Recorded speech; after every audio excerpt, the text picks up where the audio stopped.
Hello everyone, welcome to GametechUK, and this video, which is a look and a review of Truck Simulator Driver 2023 Europe Cargo. So let's get on with today's video. So this game came out on the 20th of September, and a lot of people have been messaging me saying, look, there's a new trucking game on console, are you going to look at it? And I wasn't going to, but I thought, well, let's play a game where I buy a game so you don't have to. So let's go to the store and see what this game is all about. So if we go to the store, it looks pretty good, and I can understand why people are sort of messaging me saying, have you seen this game? I mean, if we look at the screenshots there, everything looks fine. Look, the snow looks pretty good. Trucks look good. They're clearly not licensed truck, but that's not a problem. It all looks quite interesting. We've got a bit of a garage going on there. Looks like we can do customization as well. We've got a great looking garage there with all your trucks. This is actually looking pretty interesting. Let's go down and have a quick read. Truck Simulator Driver, which is a bit of a strange title anyway. Truck Simulator Driver 2023 Europe Cargo. It's like the whole title of the game doesn't actually make any sense, but Truck Simulator Driver 2023 Europe Cargo lets you embark on a thrilling truck driving adventure across the breathtaking landscapes of Europe. This highly realistic game transports you to the driver's seat, where you'll navigate through vibrant cities, picturesque countryside, and treacherous main roads. Choose truck from a diverse fleet of trucks, each with its own characteristics, and customize them with an array of paint jobs and accessories to reflect your personal style. With its stunning graphics and immersive gameplay, Truck Simulator Driver 2023 Europe Cargo promises an unforgettable experience for truck enthusiasts and casual gamers alike. Prepare yourself for hours of entertainment as you take on the challenges of the open road and deliver cargo to various destinations across Europe. So that's the store page, and on PlayStation, it is the PlayStation 4 version. They haven't got a PlayStation 5 version as such, but I will be playing it on the PlayStation 5, and it was priced at $11.99. So let's see how that blurb on the store page actually translates to what we're going to be playing in-game. So when you start the game, there's no introduction or intro screen or anything at all. It's literally planted on this screen here, and this is your garage, and I presume if we buy more trucks, it goes back to that screenshot that we saw earlier. But this is your intro screen, and you've got some customizing, which we'll go through in a second. Okay, so what do? We press square to go to the map.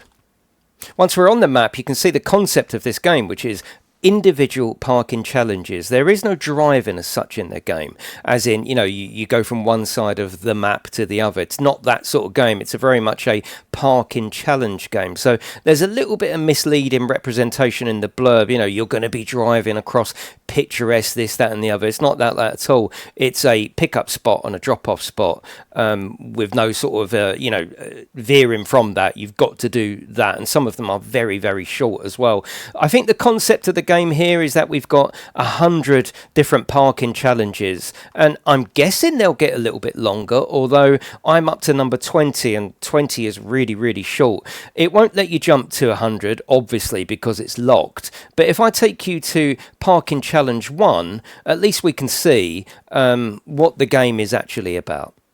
So each time you go into a new challenge, it gives you a little sweep of the load that you're going to be picking up. And we press circle to start the engine. I'll turn that up so you can hear that beautiful sound of the engine. The sound is pretty terrible.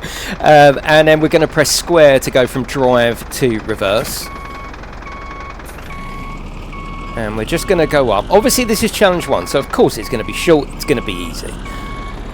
So we're going to reverse up. It will automatically hitch, give you another sort of like a cutscene, if you like, and then it will tell you where you need to park it. So in this instance, of course, it's literally just up the road. It puts it back into drive for you, so I haven't got to do that. But yes, let's just drive up.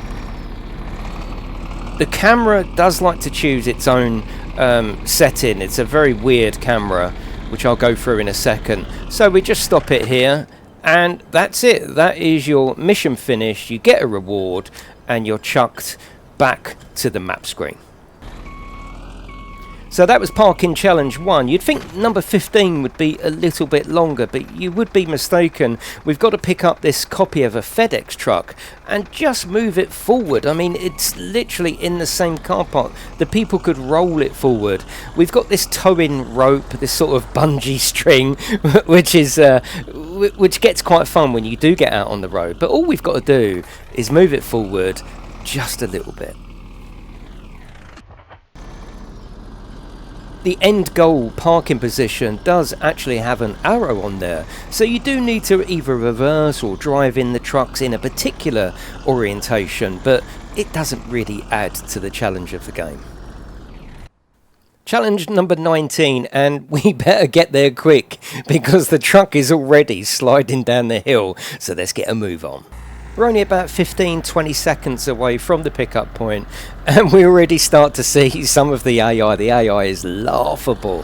I can't believe that the AI exists in this manner. It's quite comical, and it's not just one example. The AI, I don't know what they've been programmed with, maybe real life information, but the driving they do and the courses they take across the road is quite comical and a real highlight of the game.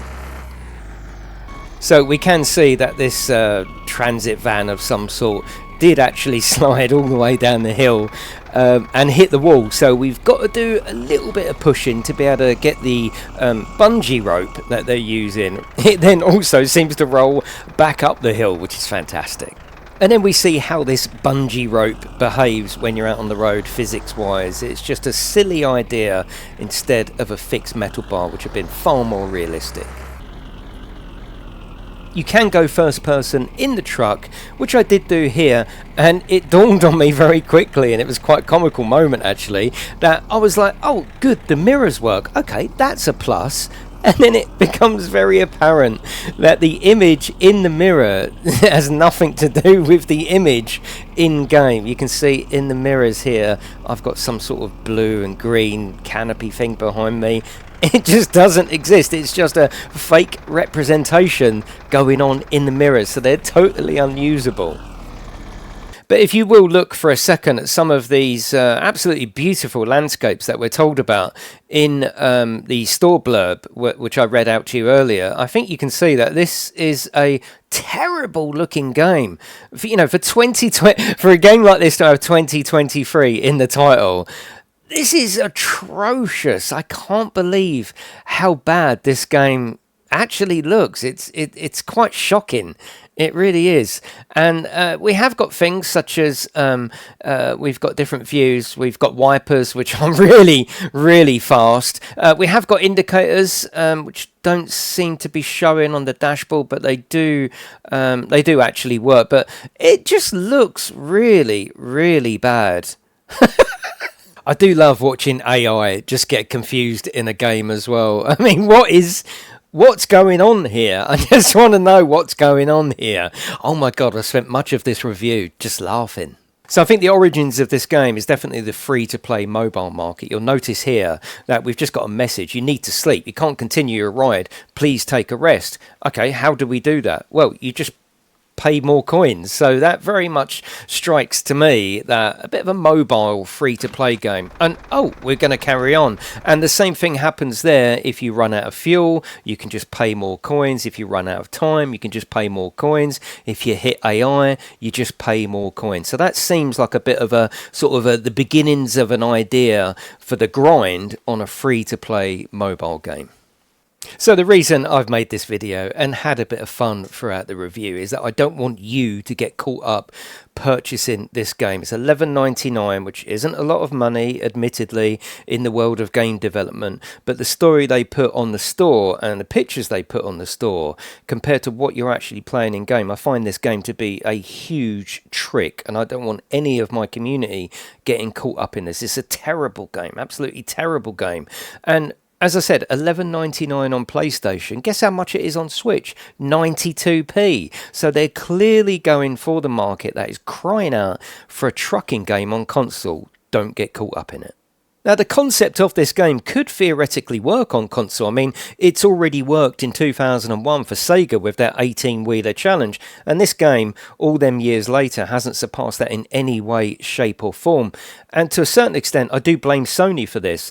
Obviously, they've got an open platform and you can put your game on their platform, but should you be allowed to put that sort of description on, those sort of screenshots on the store, and then produce that type of game? To me, that's just a trick. Is there joy in this game? Not on the PlayStation in any way, shape or form. Maybe if you got a Switch and it's 92p, yeah, I'd work my way through the challenges just to have a bit of fun. But this is not worth your time, your effort or your money. But that is it. I'd love to know in the comments section below, do you think I've been too harsh? Do you agree with me? Get down in the comments section and let's have a bit of a chat about this game. But that is it, everyone. Thank you for watching and I will see you in the next one.